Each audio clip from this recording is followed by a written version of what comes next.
So we do some passage based questions of EMI/AC. ठीक है. So the first question is the one that I sent you in the last 2 pages. मैंने आपको PDF भेजी थी, वो खोल लीजिए.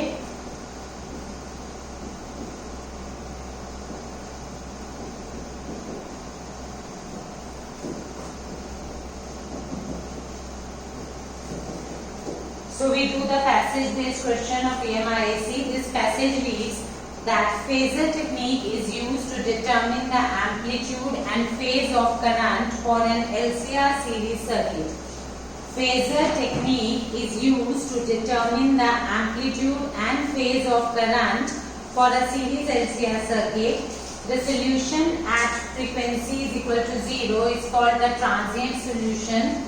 Impedance diagram can be made for LCR circuit, which is a right angle triangle.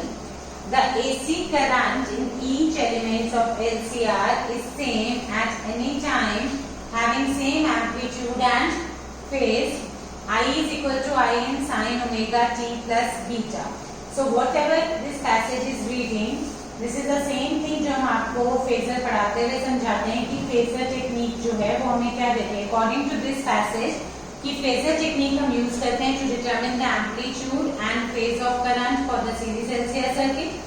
Solution nu is equal to 0. 0 frequency पे हम DC के लिए इसको स्टडी करते हैं. It's called the transient solution.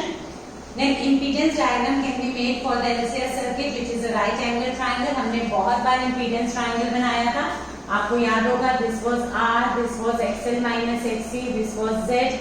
अगर ये हमारे पास इंडक्टेंस डोमिनेटेड सर्किट है तो ये एक्सएल माइनस एक्ससी होता है, और अगर ये कैपेसिटेंस डोमिनेटेड सर्किट होता है तो ये हमारा डाउनवर्ड बन जाता है. This is a right angle triangle.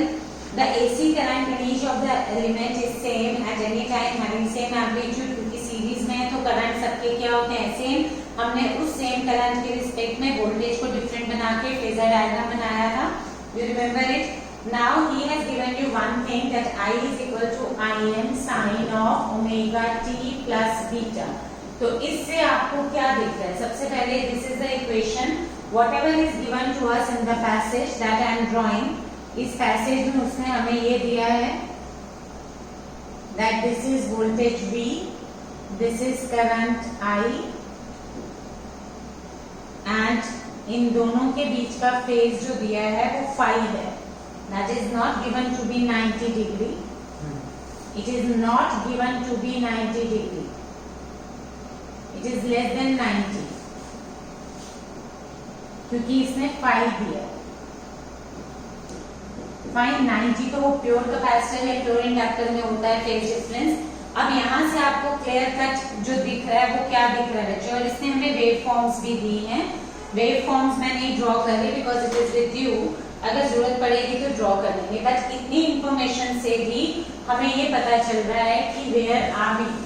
Practically हमें ये पता चल रहा है कि हम इस इक्वेशन से वी आर गेटिंग कि हमें क्या इंफॉर्मेशन दी हुई है.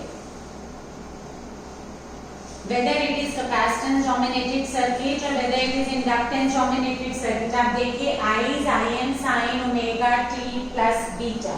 वोल्टेज अगर नहीं भी गिवन है, वोल्टेज गिवन होती है ओमेगा t, तो हमें पता चल जाता है कि करंट लीड कर रहा है. अगर वोल्टेज नहीं भी गिवन है तो इस फेजर इससे देखिए, इस फेजर से मुझे बहुत क्लियर ये पता चल रहा है कि करंट इज लीडिंग, क्योंकि हमारी anti clockwise direction is treated as the positive direction. तो करंट एंटी क्लॉकवाइज डायरेक्शन में पाई एंगल आगे चल रहा है. दिस मींस कि अगर मैं इसके करस्पॉन्डिंग वोल्टेज बनाऊंगी तो voltage should be Vm sin of omega t. ये बीटा है, ये फाई है. This is whatever is given to us in the question. Now first question based on this passage is that what will be the length of the phasor in series LCR circuit. 4 options हैं हमारे पास. First option reads Vrm is equal to IMR. First option उसने दी हुई है कि voltage की और करंट की सेम है Vrm. Do you have this with you? What will be the length of the phasor in the LCR circuit? एक फेजर उसने बनाया. एक जो ऑप्शन दी हुई है फर्स्ट है Vrm is equal equal to IMR, VLM is equal to IMXL। कुछ समझ में आ रहा है इससे? अगर आपको याद हो तो मैंने आपको बोला था कि ओम्स लॉ जब हम यूज करते हैं एसी में सीरीज एलसीआर सर्किट में, उसको मॉडिफाइड फॉर्म में रेजिस्टर के cross V is equal to IR, inductor के लिए V is equal to IXL, capacitor के लिए V is equal to IXC। देखा जाए तो ये यही है जो M यहाँ रिप्रेजेंट कर रहा है, वो मैक्सिमम वैल्यू रिप्रेजेंट कर रहा है, बिकॉज यहाँ उसने मुझे IM sin omega t plus beta दिया। तो हमारे लिए IM का मतलब क्या हुआ? I naught, I is equal to I naught sin of something है, तो ये I naught is peak value, VM will be peak value, so this is a peak voltage across resistor, IR peak voltage across inductor, VL, IXL peak voltage across capacitor should be equal to I naught XC। So M यहाँ पे not को represent कर रहा है, जो हमें notation given है compare it with the standard notation that we use, I is equal to I naught sin of omega t plus phi। This is what we use normally. तो I naught की जगह मेरे पास क्या आ गया बच्चे? IM आ गया। तो फर्स्ट ऑप्शन उसने हमें ये दी है कि what will be the length of the phasor in LCR circuit. First option is this.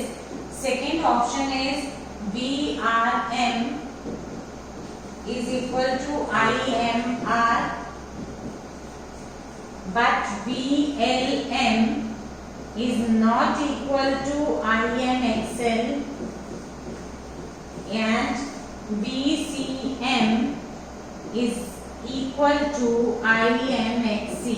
एक ऑप्शन ये दिया है उसने हमें। थर्ड ऑप्शन हमें दिया हुआ है VRM is equal to IMXC, VLM is equal to IMR and VCM is equal to IMXL। I think ये तो बिल्कुल ही क्लियर दिख रहा है that this is the blunder to write voltage across resistor has nothing to do with the XC, voltage across inductor has nothing to do with R, and the fourth option is none of these। So which option is correct?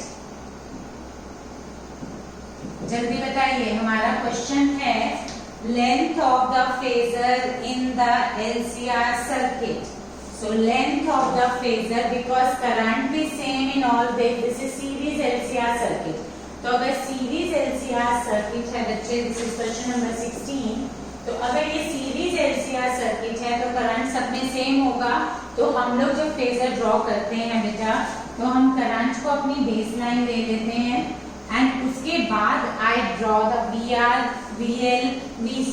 और मैंने आपको बताया था कि current जो है वो कम होगा because current is voltage upon resistance. तो अगर आप फेजर पे जाएंगे तो ये मेरा IR था और ये मेरा VR था, बिकॉज IR या I is same because they are in series. तो तीनों में करंट क्या रहेगा? सेम।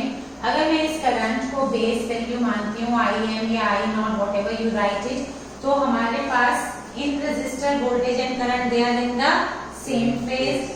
इन इंडक्टर वोल्टेज लीव्स, तो हमारे पास ये VL बनता है। इन कैपेसिटर वोल्टेज लैग्स, तो ये हमारा VC बनता है। तो हम इसको प्रोपोर्शनेटली ऐसे ही तो बनाते हैं। VR is IR, VL is IXL, VC is IXC। So the option first should be correct। Is this point clear to you? So our phase length of the phasor is proportional, जिसका क्योंकि we treat them as a vector, तो अगर हमारे पास XL ज्यादा होगा तभी VL ज्यादा होगा। If XL is greater than XC, then VL is greater than VC। Is this point clear till now? Fine. Now the second question related to this passage says I is the current in the circuit, VR, VL, VC represent the voltages across the various components. What is the phase difference between I and VL? What is the phase difference between I and VL? See बच्चे, ये figure हमें given है। इस figure के हिसाब से current is leading और अगर करंट लीड कर रहा है तो ये कैपेसिटेंस डोमिनेटेड सर्किट है, और कैपेसिटेंस डोमिनेटेड सर्किट है वो हमसे पूछ रहा है what is the phase difference between I and VL. तो कैपेसिटेंस डोमिनेटेड सर्किट में करंट लीड करता है और वोल्टेज क्या करती है, लैग करती है। बट इसने आई और नेट वोल्टेज का रिजल्ट नहीं पूछा, इसने आई और वीएल का रिजल्ट पूछा है। तो आई और वीएल के केस में, यानी VL means voltage across the inductor. तो अगर सिर्फ हम इंडक्टर की बात करते हैं बच्चे, तो इंडक्टर में ईएमएफ लीड करता है, यानी वोल्टेज लीड करती है बाय एन एंगल ऑफ π/2। अब इसकी जो ऑप्शंस हैं, VC is ahead of I, VC is ahead of I, ये बिल्कुल गलत है क्योंकि कैपेसिटर में वोल्टेज लीड नहीं करती। सेकेंड उसने दिया VL इज पैरेलल टू आई, ये भी बिल्कुल गलत है। VL और I कभी भी पैरेलल नहीं होते। आपको ये बेस डायग्राम याद रखना पड़ेगा बच्चे।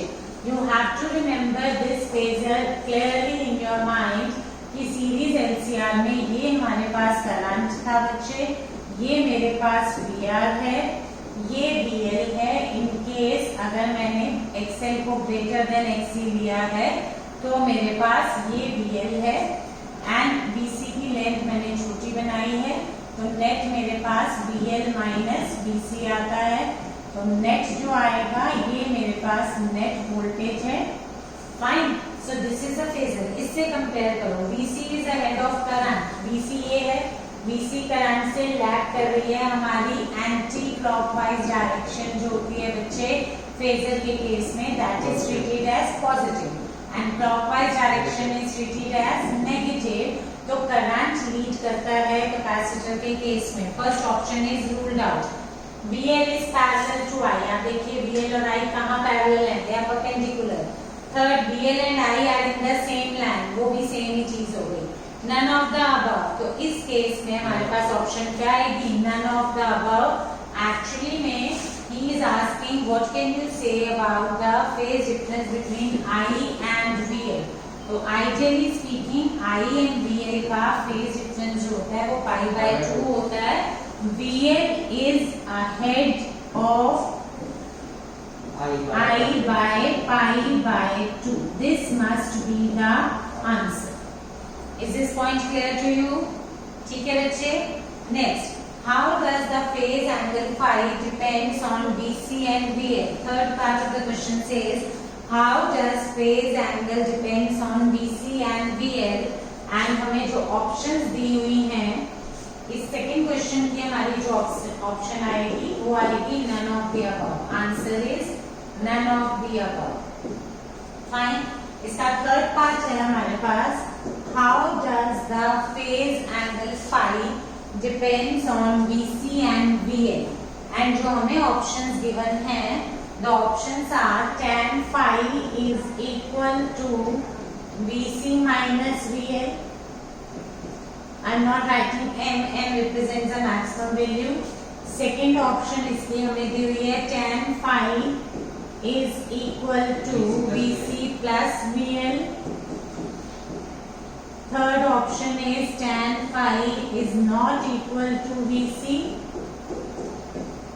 and fourth option is none of the above। तो आप अपने इस पैसेज से देख के मुझे ये बताइए what is tan phi। Passage क्या, आप अपने फेजर को माइंड में रखेंगे। ये फेजर हमें क्वेश्चन में गिवन नहीं था, हमें क्वेश्चन में ये फेजर गिवन था। इस फेजर के हिसाब से भी अगर आप tan phi निकालें तो भी नेट करंट उसने ये लिया है, वोल्टेज ये लिया है। फाइन, और अगर हम अपने फेजर के हिसाब से भी tan phi निकालेंगे तो tan phi is going to be equal to VL minus VC upon VR। It should be equal to VL minus VC upon VR या VC minus VL upon VR। So he's saying how does the phase angle depends। Now इस question में अगर वो proportionality constant लगा देता तब तो first option correct थी, it depends on VC minus VL directly, but equal to है तो इक्वल टू तो VC minus VL is absolutely wrong. How can tan be only VC minus VL?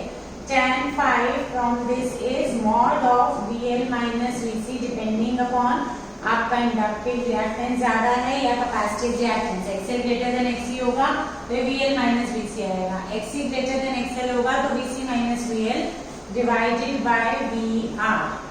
Is this point clear to you? Tan pi is equal to this. Fine. Now fourth part of the question is the phenomena of resonance occurs when system, first option is oscillates at certain frequency, second is having L and C, then C part is having R and L only, and D part none of the above. The phenomena of resonance occurs when,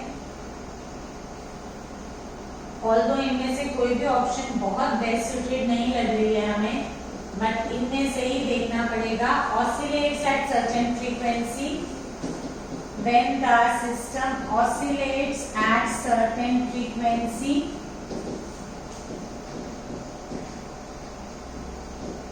second option is having L and C,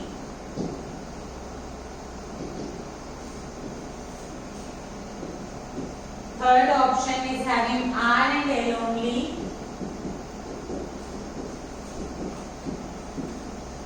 and fourth option is none of the above. अब ideally speaking तो resonance occurs में हमारे पास none of the above ही आना चाहिए, because हमें पता है कि रेजोनेंस की कंडीशन होती है when XL is equal to XC। या तो हमें ये कोई ऑप्शन होती या हमें ये दे देते कि this means omega L is equal to 1 upon omega C और omega R is equal to 1 upon root LC, या हमें करंट इज मैक्सिमम ऐसी कोई कंडीशन मिल जाती, या Z is equal to R ऐसी कोई कंडीशन होती। ये सारी कंडीशंस हैं हमारी रेजोनेंस की, ठीक है। पावर आउटपुट इज मैक्सिमम, ठीक है। Power consumption is EV/IV, purely resistive circuit वाली आ जाएगी। फाइन, मिनिमम तो 0 होती है, वो तो प्योर L या प्योर C में होती है। So these are the conditions जिनमें से कोई भी एक कंडीशन अगर गिवन होगी तो हमारा ये आंसर एब्सोल्युटली करेक्ट होगा। But out of the given options we can still have is having L and C, क्योंकि LR सर्किट में तो रेजोनेंस होगी नहीं, तो L and C होना बहुत जरूरी है for resonance. And oscillates at certain frequency, ये इसने मैकेनिकल रेजोनेंस से कंफ्यूज करने की कोशिश की है कि in the mechanical system oscillate करता है। यहाँ पे हमारा सिस्टम ऑसिलेट नहीं करता, हमारा सिस्टम में करंट मैक्सिमम हो जाता है, इम्पीडेंस मिनिमम हो जाती है when the natural frequency of the series LCR circuit, which is 1 upon root LC, becomes equal to the frequency of the applied AC. Fine. So we can have either none of the above, or at the most we can have the B option. Fine. What is the condition for minimum impedance? What is the condition for minimum impedance? XC is not equal to XL. XC, first option is XC is equal to XL. Minimum impedance, तो minimum impedance को भी मैंने आपको बता दिया। Minimum impedance कब होती है? हमारी रेजोनेंस पे होती है। तो मिनिमम इम्पीडेंस का मतलब XL is equal to XC, first option. Second option is XC is not equal to XL. Third option is XC is equal to XR. And fourth option is XC is not equal to XR. So in this case, the option is A is the correct option. Is this point clear to you? In this fourth part, हमें कुछ confusion है because कोई भी option बहुत correct नहीं है। Near जो approximation में जाएगा वो यही है कि L और C, बिकॉज इसने एक ऑप्शन R एंड L भी दिया था, तो R L तो बिल्कुल भी नहीं हो सकता, RL सर्किट तो रेजोनेंस में जाएगा नहीं। So it should have L and C, at least LC होगा तब कोई एक फ्रीक्वेंसी ऐसी होगी जिसमें सर्किट जो है वो रेजोनेंस में चला जाएगा। Fine, so this was one passage based question. Now we will do the assertion reasoning questions.